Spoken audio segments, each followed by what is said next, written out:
ৰাজভঁৰালৰ শ শ কোটি টকা ব্যয় কৰি এডভান্টেজ আছাম অনুষ্ঠিত কৰি পুঁজিপতিক অসমৰ ভূমি গতাই দিয়াৰ সময়তে 1958 চনত প্ৰয়াত মুখ্যমন্ত্ৰী বিমলা প্ৰসাদ চলিহাৰ দিনত গোলাঘাটত স্থাপন কৰা ফলঙনি কৃষি বীজ পামখন বনিয়াৰ হাতত গতাই দিয়াৰ ষড়যন্ত্ৰ কৰিছে অতুল বৰাই।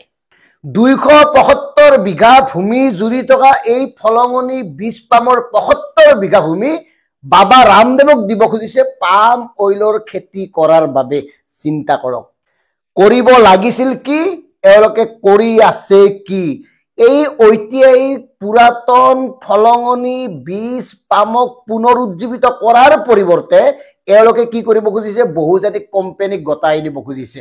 আৰু আমাৰ এই ছদ্মবেশী স্বদেশ প্ৰেমী অতুল বৰাই কি কয়, এই ফাৰ্মখনৰ বাকী থকা মাটিত হেনো তেওঁ কৃষি কাৰ্য কৰিব। এতিয়া আমাক কওক, যি অঞ্চলত পাম অইলৰ দৰে ভয়াৱহ খেতি হ'ব সেই অঞ্চলত অন্য খেতি হোৱা সম্ভৱ নে? পাম অইলৰ বিষয়ে সামান্যতম জ্ঞান নথকাকৈ এওঁলোকে পাম অইলৰ হৈ ওকালতি কৰি যি ধৰণে অসমৰ থলুৱা উৰ্বৰা ভূমি বাবা ৰামদেৱক গতাই দিব খোজা হৈছে, ইয়াৰ বিৰুদ্ধে তীব্ৰ জনমত আন্দোলন প্ৰতিবাদ গঢ়ি উঠা উচিত। এইকাৰণে উচিত এই স্বদেশী শাসকসকলে এনেকে পুঁজিপতি গোষ্ঠীক সন্তুষ্ট কৰিবলৈ গৈ অসমখন বন্ধ কৰি থৈছে।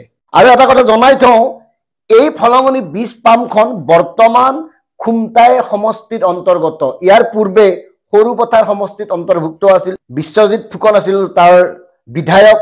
বিশ্বজিৎ ফুকনে কি কৰি আছিল, ক'ত ব্যস্ত আছিল, এই কথাটো নকওঁ, কিন্তু শেহতীয়াভাৱে খুমটাইৰ বিধায়ক মৃণাল শইকীয়াই খুব সক্ৰিয়তাৰে এই বিষয়বোৰ পোহৰলৈ আনিছে।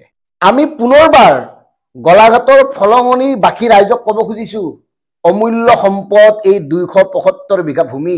ইয়াৰ 75 বিঘা ভূমি যেনেকে পাম অইলৰ খেতি কৰিবৰ কাৰণে বাবা ৰামদেৱক গতাই দিয়াৰ কাৰণে সকলোবোৰ প্ৰস্তুতি সম্পূৰ্ণ কৰি তুলিছে। মাতক, নহলে ফল ভোগ কৰিব। এইকাৰণে ফল ভোগ কৰিব ভয়ংকৰ বিষাক্ত পাম অইলৰ খেতিৰ বাবে সমস্ত অঞ্চল খৰাঙত পৰিণত হ'ব। ভূগৰ্ভৰ পানী তেওঁলোকে শুহি ল'ব, তাত আৰু অন্য খেতি নহয়। অকমান গুগুল খুচৰি কথাবোৰ চিন্তা কৰক। কোন হয় অসমৰ মাটি বহুজাতিক কোম্পানীক গতাই দিবলৈ? এওঁলোক কোনে চৰ্ত দিছে এওঁলোকক? অসমত কৃষিজীৱী মানুহক উৎসাহিত কৰাৰ বিপৰীতে এওঁলোকে এনেকুৱা এখন কৃষি পাম বন্ধ কৰি তাৰ মাটি বহুজাতিক কোম্পানীক গতাই দিব, তাকো পাম অইল কৰিবৰ কাৰণে। এয়া কেনেকে সহ্য কৰিব আপোনালোকে কওক? যিখিনি সময়ত কৃষিভূমি চমু চাপি আহিছে, উদ্যোগ ভূমিলৈ ৰূপান্তৰ কৰি বহুজাতিক কোম্পানীক গতাই দিয়া হৈছে, সেইখিনি সময়ত অসমৰ কৃষিজীৱী জনতাক প্ৰতিনিধিত্ব কৰা এই ফলঙনি বীজ পামখন কোনো কাৰণত ধ্বংস হবলৈ দিব নোৱাৰি। আৰু নিজেই মন কৰক, বিমল প্ৰসাদ চলিহাৰ দিনত সেই সময়ত কি উদ্দেশ্য আগত ৰাখি, কি চিন্তা কৰি এই ফাৰ্মখন প্ৰতিষ্ঠা কৰা হৈছিল। আৰু এই আমাৰ কৰ্মঠ এই কেইটা প্ৰবঞ্চক কেইজন অসম গণ পৰিষদৰ এই অতুল বৰাহঁতে এতিয়া এইখন বহুজাতিক কোম্পানীক গতাই দিব খুজিছে। পুনৰ উজ্জীৱিত কৰি সেই বৃহত্তৰ অঞ্চলৰ হাজাৰ হাজাৰ কৃষকক উপকাৰ কৰা উচিত নে বহুজাতিক কোম্পানীক গতাই দিয়া উচিত? এই কথাটো নিজক সুধি চাওক। অসমত অসমীয়াক লগত লৈ এটা উদ্যোগ স্থাপন কৰিব পৰাকৈ সমৰ্থন হয় এইখন চৰকাৰ, আৰু পুঁজিপতিৰ কৃপাত এওঁলোকে অসমক বেলেগ কিবা কৰিব খুজিছে। শ শ কোটি টকা ব্যয় কৰিছে এডভান্টেজ আছাম আয়োজনৰ নামত। ৰাজভঁৰালৰ টকা, সাধাৰণ জনতাৰ টকা। এই সাধাৰণ জনতাৰ টকা এনেকে আপোনালোকে অপচয় নকৰিব, কৰাৰ অধিকাৰ নাই, কিন্তু মাতে গুণে। 2018 চনত সোণোৱালৰ দিনত এডভান্টেজ আছাম হৈছিল, কি ফল হ'ল? তাতেওতো কোৱা হৈছিল যে 200 কোটি টকা বিনিয়োগ হ'ল। যদি বিনিয়োগে হৈছে 200 কোটি, ক'ত গ'ল? কি উদ্যোগ স্থাপন হ'ল?